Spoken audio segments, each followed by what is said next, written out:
5 дугаар сарын 23-нд Европын өдөрлөгийг Дархан хотод зохион байгуулахаар боллоо.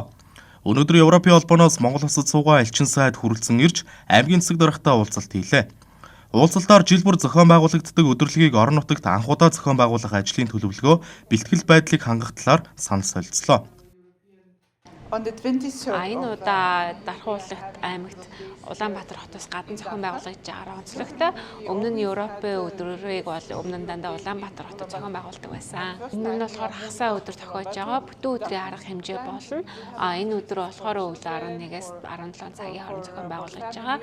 Тэгээд бид нар болохоор Европын холбооноос санхүүжүүлж байгаа төсөл хөтөлбөрүүдэд танилцуулахаас гадна бусад өөр одоо нэг гэр бүл залуучууд бүх хүмүүс зориулсан арга хэмжээнүүдийг бүтэн өдрийн туршид зохион байгуулнаа.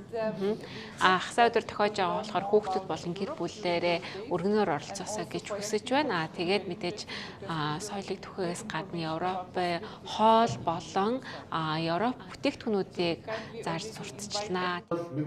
Дархан аймгийн хэмжээнд Европын холбооны санхүүжилтээр сүүлийн жилүүдэд олон төсөл хөтөлбөр хэрэгжиж байгаа. Түүний нэг нь эдийн засаг, хотын соёлыг дэмжих найрамдал төсөл юм а.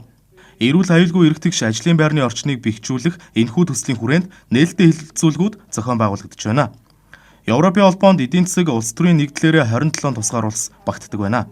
Эдгээр улсын 7 нь Монгол улсад төлөөлөгчийн газраараа дамжуулан үйл ажиллагаа явуулах төсөл хөтөлбөрийг хэрэгжүүлж байна.